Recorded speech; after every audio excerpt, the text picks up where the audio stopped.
بله تماشاوان هجام بهتر لسر دور آرام راوستن ما الاستودیو ارکی مهوانداریا دکتور اکادمیاسی کرد رضوان بادینی کریه مبسط دکتور تبخیر هاتی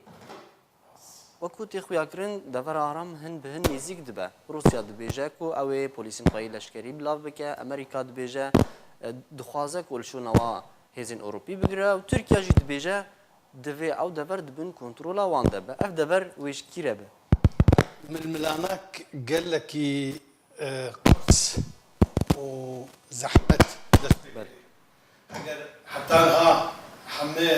هم بيجي من العيني في وندار الوسيوان يعني جو بيجي بينينا وانش بو مثلا في حرم آرام نقل كي روم واشكربو بيجي بواكي دبلوماسي حول دان وقت بيجي هوال بندي خوخرتر بكين كارتا خوخرتر بكين اللي ململانا جي حرجاري بيتر آنها ذيك وانا غدي عشقوي عشقوي وبيجي قربوي تو پێشبینیا کی دکە کۆی دەڤەر ژوارە ببینە رووسیا یانژێ تورکیا تایبەتی باوەریان بدە هێوی gelek باش آنها بۆ ئەمریکا ببینە ئەمریکا فرانسا گەواکە ئەمریکیەکان گەوا ئەمریکا گوتن دەکەون جوان gelek هەڵدان ئەم هەڤر هاتنێ ئەمێ هەڤر دەکەون باش نابوو ئەم هەواڵبەندی خوا ئەوەکە حتى عسكريا كسي بو هەردوو شەر دکن کەسێ بۆ ئەم بێژن بەیەک خندەقی دەنێ هنا إضافة شيء هناك ذكر هناك كمين أنا أخلاقي عسكري أواكي كشتير محمودين يعني جزبي أريد هناك بيجن مراجعة شبه مراجعة باش شبه لحمى أمريكا از باش متابعتكم رأيك كشتي أمريكي جمارك يكجار مزن جي كسي أم بيجن وقت بيجي ليدرز أوبينيون قادة الرأي لأمريكا حتى جناف وقت بيجي إدارة ترامب نرازي نجفيت شتيك ترامب كود باواكي برعجلة إجا هيفي أوي هيفيا آگو تی اشکار کردن آنها وقت بیجی شانسی بهتر هی بمینه و بریتانیا فرانسا جی باواکی سمبولیک وقت بیجی جمارا عسکر خلوت زده بکن اگر امریکی دستور ها 400 کسی بن به حیث حیا 1700 10,000 راجي بريطاني وفرنسي وهناك ولاتي ديتر هر ولاتك بشي وكي الشيوان وقت بيجي دست خوي تاخي باشه بس هناك ولات هنا وكو روسيا وتركيا دستوردانك ولا لشكري بريد سوري ده ودخوازن رجدن لسركو هبونا كوان هبه امريكا ويري بدا كيجان عالي بهتر روسيا يانجي تركيا باوري عمدي هنا بري بومبيو بري تيلرسون وزير خارجية أمريكا بري حردوا غافاغو أو لافروف لجوينا سوتشي بنافو دنج غافاغ 6 ساعات جوينا دوام كر دور دقوتن ببي جمان يعني وقت بيجيب أواكي بيرفا قريب دور اشتغلين دسر مسألة سوريا وقدر كردا جوي شاغي كم بيجي هات قسكرن لحركة جوشا خو زاوية خو روس دبيجن تشتيجو وقت بيجي جوار معروف آلية عم بيجن فيش كرنا شارع سريع كيشا كردي بيجن برا أوتونوميا كولتوري كردا هذا ليه قال لك خوش بوي نايشين ودو سوال بندي خو سوريا وقت رجيم نا زختي في شارع سرناكن وقبول بكن وقال لك جا راجي مش 10,000 شازاد حتى انها ببلان وبدانو صندنك وقت بيجي كونكريت باردا سندي سيرفي مسألة قابتي أداوي خوي فدكشين يعني تشتكي نحاضر جبونا قوتني خو عم بيجن نخساري بكن نجي هوال بند خو سوريا بخيدين افا حقيقه ايرو بخوجي وفدك تي موسكو اجي دعوه ليبم اجي قالكم شبانا بخارجيه رنشتبه امز نشم شما شبيش شما برقو ما بصراحه موقفهم بر ضعيف دي اوجي هن جبان كردا هن حسابن هن مثلا بيشفرو بلكي تشتر بس نافانا بيجم جو بوشمان بون جارا غاوا اسد شامبيون ونشم حتى ها وقت بيجي او خطابوان كما ام باسد دان سندري ناكل امجي ندجن كرد سوريا بقشتي الجور شارع سريع كاشياء نبون لكن سوريا تشتكي نادو وروسيا نج حاضر نفشارة حقيقي وزختي بك نجي دبرت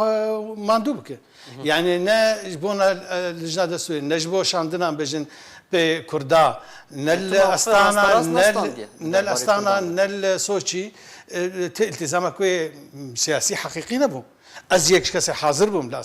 لسوتشي يعني قابل تدهنا بعد دوان حزار وياك حاجة تتم تبينن تمشي يعني او كسي ايغو سر خد حسبين او كسانا هنا كي وقت بيجي ببعض ديدن اف رايا من و باشە بەرژەوەندیە کوردیتان ها بەرچاو نەبیە دناوبەرە vê milmilaniya ku tu xwe jî niha bas kir ev hêzên zilhêz Amerîka, Rusya, Tirkiye, Fransa tan ha kesê bi eşkere berjewendiya Kurdî zelal nekiriye. Lêbelê tenê Rusya daxwazek ji Tirkiye kiriye ku ji were bide diyarkirin ew kesên ku Tirkiye dibîne teror ji Kurdan kîne. Mebesta Rusya ji vê yekê çi ye? برون اشكريه او جي خوش زانن بي گوش تركيا بپرسن لي اواهانه تركيا بي وقت بيجي برانبر نتخست نتشتكي خوا زلال بك او جالي كسي متابعه كسي ايغو بيجي مثلا شوبين جنيزي رونو اشكري موقف تركيا لي ديجل ويجري خست جيبو دبلوماسيات خو هامش كي به جيبو ريسكي جيبو ياري كرني جيبونا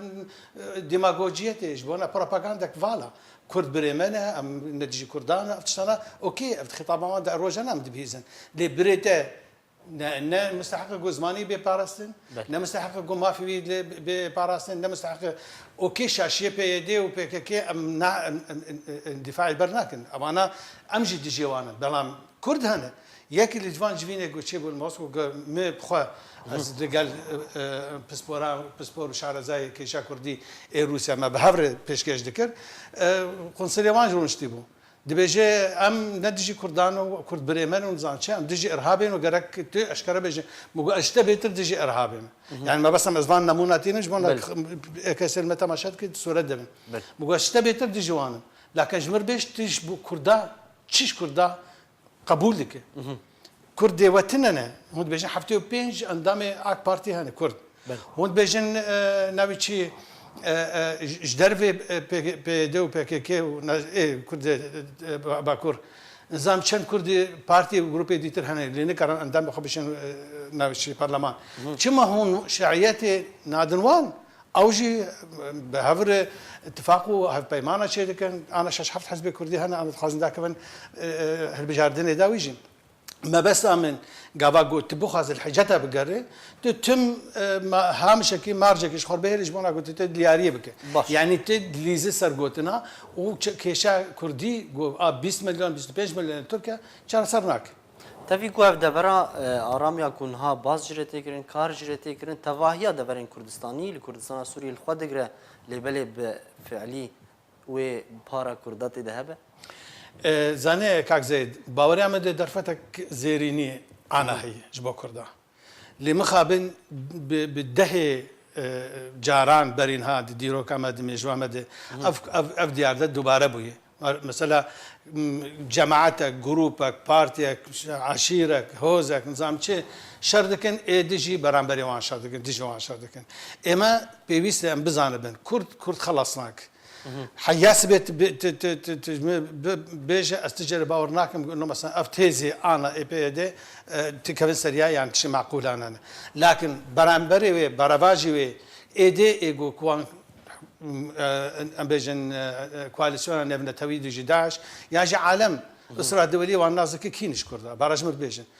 برا نبيجن والله انا كسا عنها او مفاوضه مقبول وزان شبه وقف دعايتك اوجي تكرن باواك خرط برا مر حقيقه تجمله اخر بيجن درن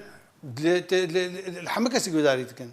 تحمل ولات شخص كي ثانوي بصحفي كي هنا كي جهاتي بوشارك به الخارجيه فرنسيه روسيه امريكيه تكار موعده بس انه خلق بيبين ام نايم واتاغو تبو ممثل شرعي وحيد ياجي اي باور بيكري افتشتانا غرك فان تعبيري قرص زعيف نايم بكارانين برامبر او دوسيونا كردي عام بيويستك بو كردان باوري ام دشتي وهبه يلا دي ستحدي مزن يكتياميه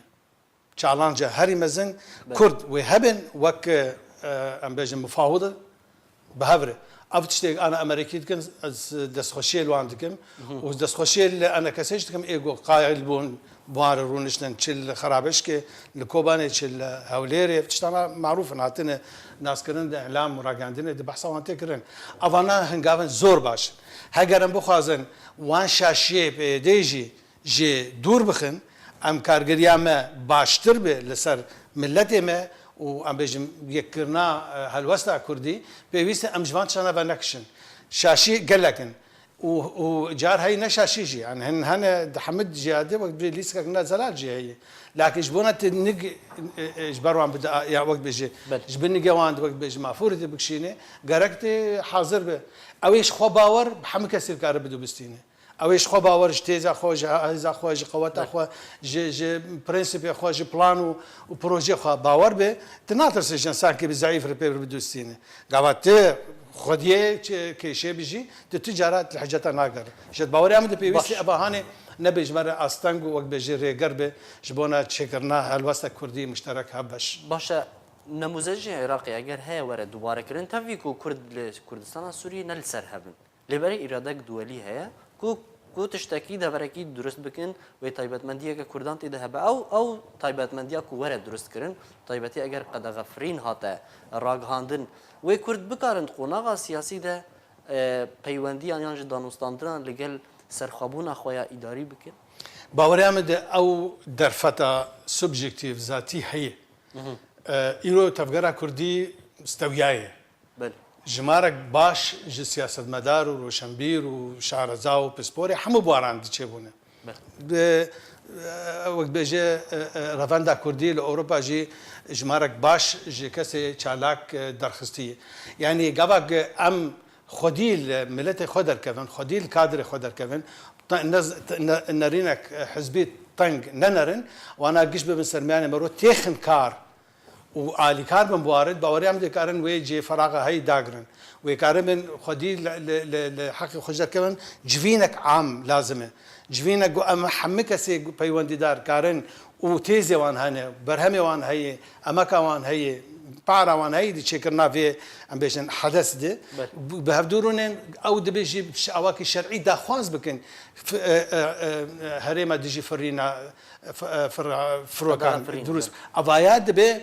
او جي جو تشرعيتي بستينه بنافي ملات قسبك قباك جمارك مزن هبن وابهان ملح لازمه كرد قرسر شار بينش خلان صار هبدو الناف هبدو اتفاق بكن ابهان ناي تاجيل كرن زور اكتواليتي دي زور ملح ايرو بري سبه هاجر امكارم ويجي فيني تشيكن ويشار نابا اكس يعني جريك نابا انا كسان نابا تفدمي دبي بروجا كردي بين شش خال حياة انتخابات شيء بين انتخابات شيء جير سربرشة أمريكا أو دول الاتحاد بروجا كونغريكي كردي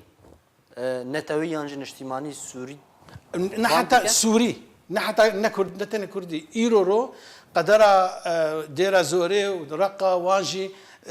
ام نب ارزوامه نب اراده ما بيما هاتي جريدان بحمور رجلاتي كما فراتي مادام وابويه امريكيش بوان نقل كي مهم نقشه ام بيجن اثنوغرافي قومي عن كيد وردن جبوان جغرافيا هريمك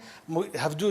تكملتك اقتصاديا كعرب هريمك ام بيجن فيدرال سر بخد دهاتو دي جبوان اب مهمه يعني قاعد بيجي والله انا جماعه كرداتي تنا يا كيمه شلون نقل لك درده دوي ام بالذهنيه ومنتاليتا وان جيل تماشى بكن ام تاني اخويا ببينن تاني برخوا دارك وقت بيجي دارستان برشعب ما باخذ دوي ام فراتر ببينن انزام بغير مرسر لسر ما ولسر في هرمي شد فكرن اگر اب فينرين بننا مكاربن زور تشتا وقت بيجي قزنج بكن روشك قالك الوز هل كردستان سوري بتايبتي لسر دفرا ارام ایرو واشنطن پست امریکی روزنامه داخوازک جه ترامپ کریه سروکی امریکا کو پیوندی آخوا یعنی جه هبونه که ترکی ده ورا آرام داشته که دما کو هلوست امریکی بره ترکیه و دشه ترکیه اگر در باز بو ترکیه و بچه آوایی هبونه که کردی بهله چی به یعنی جه اگر روسیا در باز بو ویل سر چی بنامای هبونه که چی که بتایبتی چه پیوندین و يعني جغرافي كردي راست كردان رتونيا لدفرد يعني چه سينورين و برتونيا جاري دي في ايران جاري دي في سوري بخويا رجيم سوريا الفيدر در فتا كردي بينم كنامين يعني قالك لاواز اما او تشتي قود لاواز تدبينو حمكس بينه مخابن قبر دوام بكجي او لاوازي شخو ام جناف لي سكيدرت كبن يعني ام نماد بن وقت بيجي